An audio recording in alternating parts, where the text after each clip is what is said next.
Padre Paulo Batista, nosso pároco,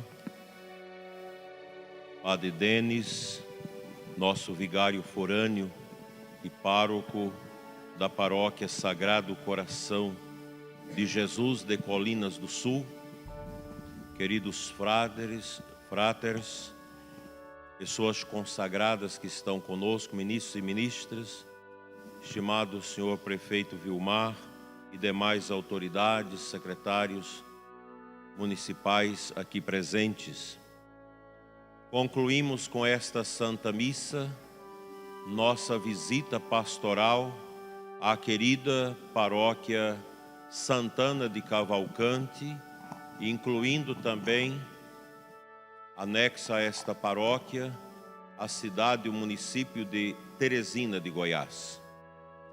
Esta semana foi muito enriquecedora para o bispo e também para a equipe que me acompanha, conhecer mais de perto a realidade histórica, humana, social e também geológica desta grande paróquia, deste grande município. A visita pastoral, ela tem por princípio proporcionar ao coração do bispo uma maior proximidade com o povo das paróquias.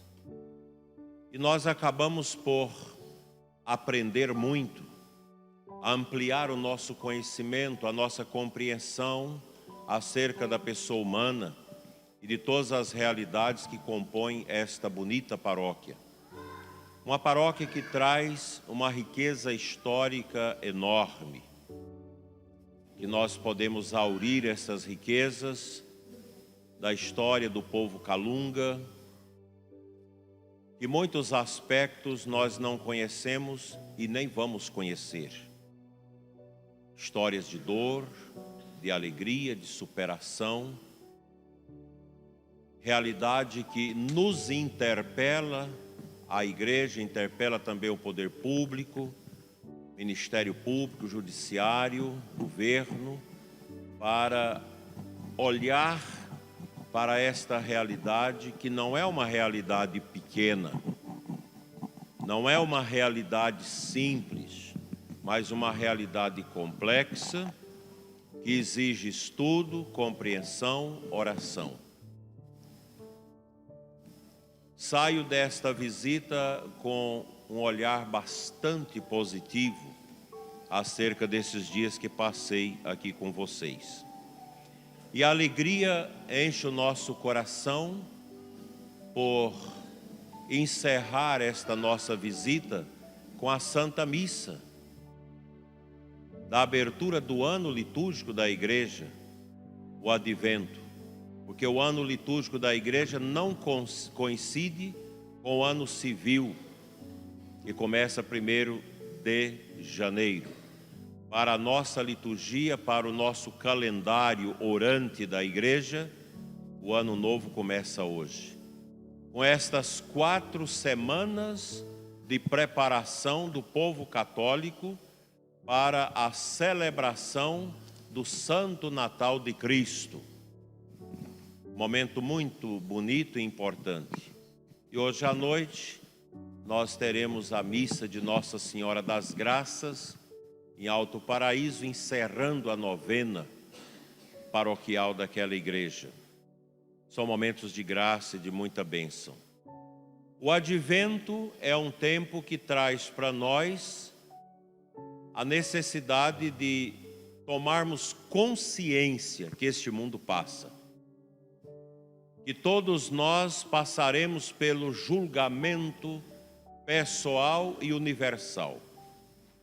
Nós não estamos neste mundo para brincar com a nossa vida, para fazer da nossa vida um lazer, ou para fazer da nossa vida um tormento de angústias e dores. Nós estamos neste mundo, meus irmãos, para fazermos juntos na igreja a experiência da salvação de nossas almas. O tempo do Advento é o tempo de nós meditarmos sobre a misericórdia. A igreja vive o tempo da misericórdia. Cristo, que nos salvou no Calvário, continua a salvar a humanidade através da igreja, com a sua pregação, com a sua liturgia, com os seus sacramentos, que são verdadeiros tesouros divinos para nos preparar para o fim do mundo, para a volta de Cristo. O Concílio de Trento, realizado no século XVI, após a Reforma Protestante, nos ensina que o sacerdote deve preparar o povo para a morte, preparar o povo para o fim dos tempos, preparar a volta de Cristo, que é iminente. Nós devemos sempre pensar assim: Cristo está voltando, Ele está batendo às portas do mundo, às portas do nosso coração. Nosso Senhor está chegando.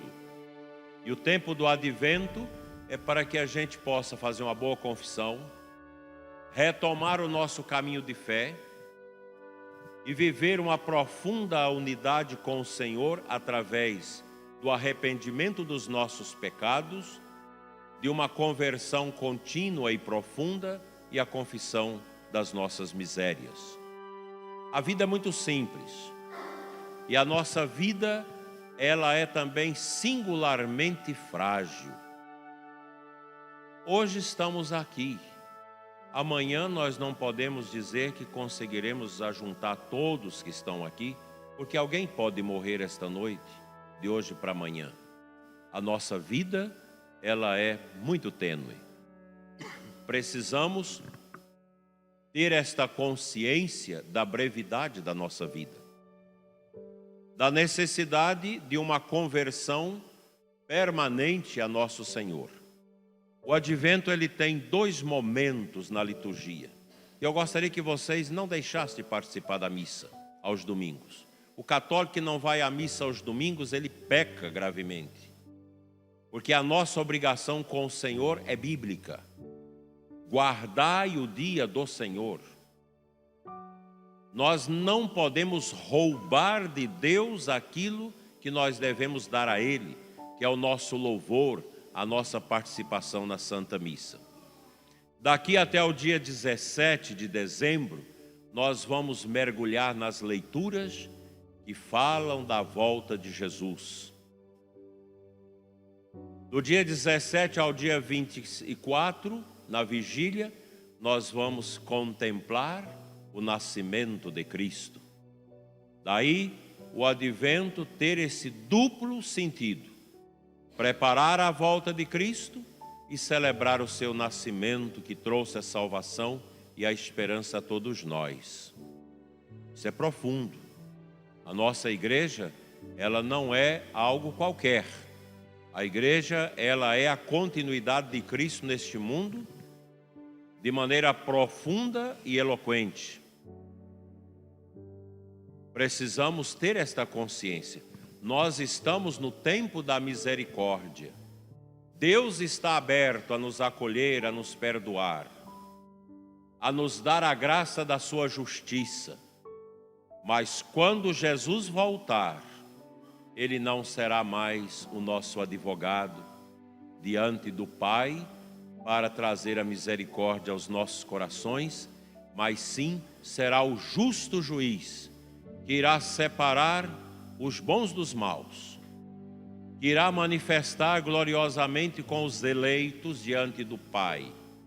E aqueles que não quiseram segui-lo, que viraram as costas para Deus e para o bem, estes terão o destino final, que é o inferno. A igreja não diz quem está no inferno, ela diz quem está no céu. Alguns que ela consegue investigar e dizer: estes estão nos céus. Quantas pessoas sepultadas no nosso cemitério aqui e que já estão no céu? Porque foram pessoas santas, anônimas, simples, mães de famílias, pais de famílias, escravos que morreram santamente, perdoando os seus algozes nessas terras.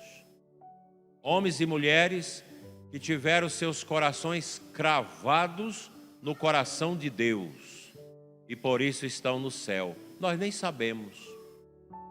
Quando eu visitei o cemitério, rezando para as almas ali sepultadas, Deus tocou no meu coração que ali tem muita gente santa sepultada.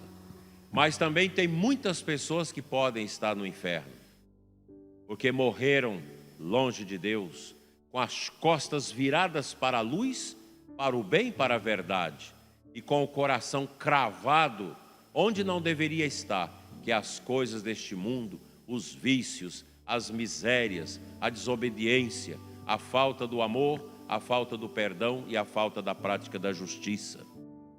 Mas o mundo é assim, meus irmãos. Nós somos às vezes tentados dioturnamente a esquecer a misericórdia de Deus. Lembro-lhes que nós estamos nesse tempo da misericórdia. Voltemos a Deus enquanto é tempo. Lembremos que a nossa riqueza não está neste mundo, mas está no céu. O Salmo 1 é uma oração angustiante de um salmista, e depois vocês podem rezar esse salmo em casa, que questiona a Deus: meu Senhor, por que o ímpio prospera? Quem é o ímpio? É o injusto, é a pessoa maldosa, são aquelas pessoas que levam sempre a melhor neste mundo.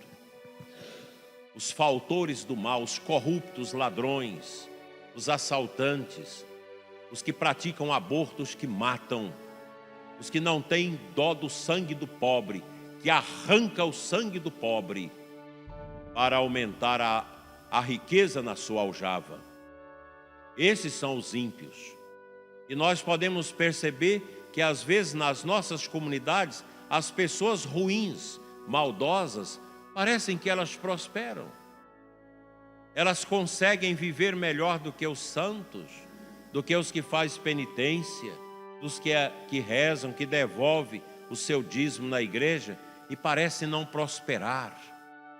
Meus irmãos, não olhem assim. Jesus é muito claro ao dizer: estes já receberam na terra a sua recompensa. Não adianta colocar o nosso coração nas coisas que passam, nas coisas que as traças roem e destroem, nas coisas que o tempo e a história destrói por completo. Se nem as montanhas resistem ao tempo, imagina as nossas coisas, nossas pequenas riquezas, tudo passa. Essas montanhas lindas que nós temos no nosso município, elas vêm sendo cortadas pelo tempo e pelas intempéries do mesmo tempo ao longo dos milhões de anos. Tanto que no vão do Moleque as pedras ruíram, como contam a história dos mais antigos. Tudo passa, nada resiste ao tempo. O tempo só respeita uma pessoa, Deus, porque Ele é o Senhor do tempo. Enquanto nós estamos neste mundo, nós estamos sob o poder do tempo, mas no dia da nossa morte, nós sairemos do tempo e da história para mergulharmos no Kairós, no tempo de Deus. Portanto, meus irmãos, é preciso vencer as tentações desses momentos nossos no mundo, em que nós viramos as costas para Deus para adorar aquilo que passa, adorar a riqueza, o metal, o ouro, adorar a fama, tudo isso passa, nada vinga. Adorar homens que faz tanto mal ao mundo mesmo depois de mortos. Se os santos, quando morrem, continuam fazendo bem sobre a terra, como dizia Santa Teresinha do Menino Jesus, que morreu aos 24 anos, Quero passar o meu céu fazendo bem sobre a terra. Mas as pessoas más, as pessoas que deixaram pensamentos e ideologias más neste mundo, mesmo mortas, elas continuam a desastrar o coração humano. Vamos lembrar algumas dessas figuras. Sigmund Freud, o pai da psicanálise. Hoje quem estuda qualquer faculdade na área de humanas, bebe as coisas de Freud. Freud, meus irmãos, negou a moral sexual. Todo esse distúrbio, esse paganismo sexual que nós estamos vivendo, tem muito a ver com as suas ideias, com a sua psicanálise, em que exaltou a libido, a tal ponto de nós termos hoje ideologias no mundo que defendem até a legalização da pedofilia, que é um mal, um câncer, um cancro, uma desgraça no coração de muitas crianças que, molestadas e abusadas sexualmente, carregarão para o resto de suas vidas essa marca funesta e dolorosa. Graças a Freud, hoje a nossa juventude não tem limite na sua sexualidade, mas também os adultos. Quanta ignomínia, quanta orgia, quanta miséria nós podemos contemplar neste mundo. Uma Globo lixo que entope a cabeça, o coração das pessoas com as suas mentiras, suas novelas miseráveis, nefandas, que necrosa a alma das pessoas, que mata a vitalidade da pureza das nossas crianças e mergulha o veneno da malícia no coração dos nossos jovens. Que tristeza. Mas não fica só em Freud. Nós podemos lembrar de Immanuel Kant, um homem sui generis, que nunca saiu da pequena cidade de Königsberg, na Alemanha, nunca se casou para dedicar à intelectualidade, que desconsiderou todos os demais teólogos e disse: é impossível conhecer a verdade. Com ele, com as suas obras, a crítica da razão pura e a crítica da razão prática, ele foi inoculando, e está até hoje, apesar de morto, as suas ideias de que não é possível conhecer a verdade. E ninguém conhece a verdade. Isso permite às pessoas criar a sua verdade, criar a sua concepção. Que tristeza. Nós podemos lembrar outros como Karl Marx, que com a sua teoria que deu a marca ao comunismo e até hoje reina terrivelmente no mundo, escamoteou Deus. Deus não existe. A religião é o ópio do povo. Dividiu o mundo, criou as divisões, as cisões, através de uma teoria, de uma dialética da história pobre e miserável, dividindo a sociedade, dividindo a família. Tanto mal continua fazendo as ideias desse homem e do seu companheiro Engels ao longo desses quase 200 anos. Podemos lembrar também de Durkheim, Max Weber, Spinoza e tantos outros. Frederico Nietzsche, que vocês fez faculdade, tudo estudou essas porcarias. Sartre e tantas misérias outras que coloca o veneno da descrença e do ateísmo no mundo. Por isso precisa preparar os filhos para quando for à faculdade não aceitar essas ideias malucas, porque é esse povo que é estudado na universidade. A universidade não vai estudar nunca aqueles que fazem o contraponto ao ateísmo. Nunca vai estudar Agostinho de Hipona, Tomás de Aquino, Duns Scoto, Edith Stein, grande judia, convertida à Igreja Católica, Santa Edith Stein, filósofa. Ninguém vai estudar. Ninguém vai estudar Max Scheler, no qual João Paulo II se doutorou. As pessoas não querem escutar Santa Teresa d'Ávila, São João da Cruz, Santa Teresinha do Menino Jesus. Não querem escutar a Beata Conchita, os grandes pensadores católicos que são odiados nas universidades, até mesmo em universidade católica, já tomadas por gente que não tem mais fé, que delega o sentido da sua vida ao que as pessoas dizem.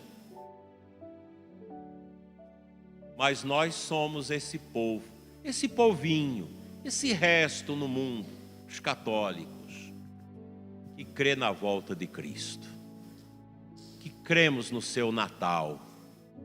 Nós cremos na família, nós cremos na vida que começa na concepção e deve ser respeitada até o seu declínio final. Nós cremos que a inocência das crianças precisa ser preservada. Nós cremos que a juventude é um momento belo da vida que não deve ser gastado, consumido com as besteiras deste mundo. O nosso mundo, meus irmãos, não está bem. Não é só aqui no Brasil, não é só aqui em Cavalcante. O mundo não está bem. Porque o mundo está girando sem olhar para a cruz. Sem olhar para a cruz. Celebrar o Natal é olhar para a manjedoura de Cristo, que está profundamente ligada à sua cruz. A encarnação e a paixão são dois momentos que se fundem numa única realidade capaz de dar sentido à nossa vida. O que é uma vida sem Deus? O que é uma vida, meus irmãos, sem Cristo? É um nada, é uma neurose, é uma morte, é uma thanatos, é uma tristeza, é uma dor, é algo encroado. Eu comparo isso ao feijão velho que não se cozinha. E você coloca na panela, ele encroa, não cozinha. Assim é a vida de quem não tem Deus. É uma vida sem sabor. É uma vida que não consegue ser penetrada pela verdade, pela luz de Cristo.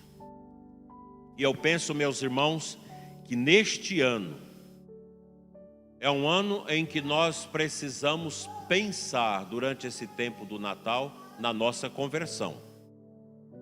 Todos. Eu preciso me converter todo dia, o padre, o prefeito, vereadores, ministros da comunhão, todos nós precisamos conversão. E nós brincamos com a nossa fé. Nós brincamos com a nossa vida como se a morte não existisse, como se não existisse o céu e o inferno. E neste advento nós devemos perguntar: para onde a minha vida está indo? Para o céu ou para o inferno? Para a salvação ou para a condenação? Como está a minha conduta? Não basta ser católico, não basta ter fé. É preciso ter a prática, as virtudes da fé, a vida coerente. Como vocês estão vivendo a família de vocês? Como você, pai e mãe, vocês dois casais, estão vivendo a sua fé? Se podem casar na igreja, por que não casam? Para receber a Eucaristia. Como está a educação dos seus filhos? Você acompanha a educação dos seus filhos na escola? Como está a sua moderação no uso do dinheiro? Você é aquela pessoa que vive só nas dívidas? Que não dá conta de organizar a administração da sua casa? Porque se você ganha 100, você não pode gastar 100. Você tem que gastar 80, 90 e guardar um pouquinho para o mês seguinte. O que você está fazendo com o dinheiro da sua aposentadoria? Quantos que reclamam, a minha vida não vai para frente, eu vivo atolado nas dívidas? É porque você não ora para decidir. Você não é capaz de orar para perguntar: Senhor, eu posso fazer essa dívida? Eu tenho necessidade de comprar esse carro financiado, ou eu posso trabalhar mais 1 ano, 2 anos, juntar o dinheiro e comprar à vista mais barato e com mais liberdade? Nós não perguntamos a Deus. Nós fazemos as coisas obedecendo ao nosso orgulho, olhando para nós, para a nossa vontade, porque nós precisamos corrigir algo muito grave na nossa vida, que é querer fazer a nossa vontade e não a vontade de Deus. E ainda mais, a Bíblia Sagrada não é para fazer a nossa vontade. A igreja não existe para fazer a vontade das pessoas. O sacerdote não é para agradar o povo. O bispo, não. São João Maria Vianney dizia: onde o padre, todo mundo gosta do padre, ninguém questiona o padre, é sinal que esse padre não está fazendo acontecer a verdade. A nossa diocese é assim. Sempre tem aqueles que são contra o padre. É contra o padre por quê? Porque quer que a igreja faça as suas vontades, não a vontade de Deus. O Papa não existe para fazer a vontade dos bispos, nem os bispos existem para fazer as vontades dos padres, e nem os padres podem existir para fazer a vontade do povo. Porque o que o povo quer que o sacerdote faz? Que o sacerdote vai para os botecos beber com o povo, que o sacerdote vai para o forró dançar com o povo, que o sacerdote não pregue contra o pecado do povo, contra as injustiças, que o sacerdote aceite o comunismo, aborto, todas essas coisas sem falar nada. É isso que o mundo quer do padre. Vocês acham que é fácil para mim? Eu sou atacado violentamente nas redes sociais. Não leio uma besteira que o povo coloca contra mim nas redes sociais. Quando é coisa muito grave, já tem quem cuida, já minha advogada já entra com processo. Porque quando a pessoa fala o bispo é ladrão, então precisa provar. Tem que provar. Agora, fala o bispo é enjoado, indecente, nojento, conservador, isso, ótimo, para mim é elogio. Ah, porque o bispo fica falando muito contra o pecado, contra os vícios, ótimo, esse é o meu dever. Ninguém é obrigado a ser católico. Se você quer ser católico, se coloque a caminho para a sua salvação. Porque de católicos elixir, católicos flor de laranjeira, a igreja está cheia. Nós precisamos de católicos firmes, que carregue a coroa de espinho de Jesus na sua cabeça, que deita na manjedoura pobre de Belém, que carregue a cruz com paciência, perdão e justiça, vivendo a honestidade e a santidade. A igreja não existe para passar mel na boca do povo. Não, a igreja existe para nos mostrar o fel que amarga, que queima a nossa alma pecadora miserável, para que nós andemos no caminho da graça, no caminho do perdão, no caminho do amor. Isso vale para você, mãe e pai. Vocês, bote na cabeça de vocês, pai e mãe não é para agradar filho. Pai e mãe não é para agradar filhos, mas é para ensiná-los a agradar a Deus. É muito triste quando você vê um pai que todo dia fica pedindo para os filhos dizer que ama ele. Fala para o papai que você me ama. Ah, eu te amo, papai, então me beija. Aí depois o menino cresce e fala: pai, eu quero um celular. Aí o pai fala: filho, papai não tem dinheiro para comprar o celular. Ah, então eu não te amo mais. Aí o pai sai doido atrás de agiota, de gente, para arrumar dinheiro para comprar o celular para agradar o filho. Um dia ele vai ter que ir lá na cadeia visitar o filho que virou traficante, que não respeita ninguém, que desacata o juiz, que desacata as autoridades. porque esse pai agradou o filho. Os pais precisam pisar no orgulho dos seus filhos. Pai e mãe não podem fazer as vontades dos filhos, mas ensiná-los a obedecer à verdade e a fazer a vontade de Deus. Está tudo errado no nosso mundo. Nossas famílias perderam o rumo por causa desses filósofos malditos que São João Paulo II chama de mestres da suspeita, que eu já disse para vocês. Porque as nossas escolas, nossas universidades seguem essa gente. Abandonou a verdadeira filosofia, a filosofia perene, a filosofia da verdade, a filosofia das virtudes, da honestidade, a filosofia da valorização da pessoa humana na sua dupla realidade de corpo e alma. A filosofia que aponta a sobrenaturalidade da pessoa humana, que não vive somente para as coisas deste mundo. Hoje nós temos uma igreja fraca, uma catequese fraca, bispos fracos, sacerdotes fracos, pais fracos, ministros fracos, porque nós somos vítimas desse tempo de enfraquecimento. Mas está na hora de nós colocarmos a cabeça para fora, levantar a nossa tenaz e dizer: eu quero ser da verdade. Morro, mas não saio fora do caminho da verdade. Nós precisamos renunciar à mentira desse mundo, esse mundo pagão, esse mundo que incensa a corrupção, que incensa a mentira, que incensa a prostituição, que incensa a cachaçada, que incensa as drogas, que incensa a vida imoral. Nós não podemos continuar assim. E precisamos começar onde? Aqui, na nossa cidade, nas nossas casas. Se a gente quer realmente agradar a Deus, é preciso mudar o rumo. E o nosso caminho é o caminho da verdade, que é o caminho de Cristo, o caminho estreito, o caminho do sofrimento, o caminho do perdão, o caminho da cruz, o caminho da esperança, o caminho da vida eterna.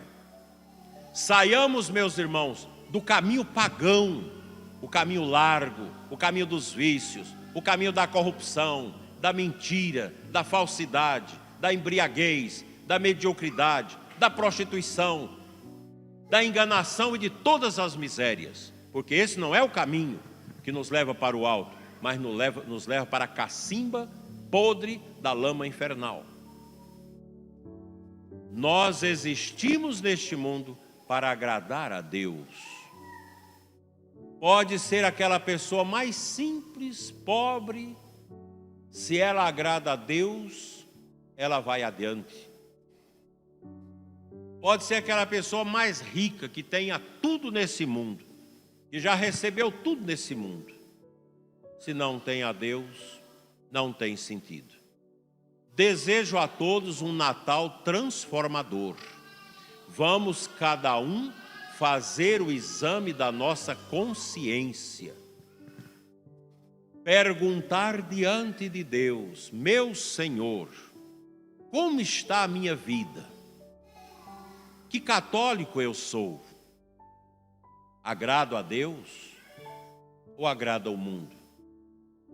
Respeito os pobres, ajudo os que sofrem, dedico tempo meu para visitar um doente, um deprimido, um canceroso, para ajudar alguém que está passando necessidade?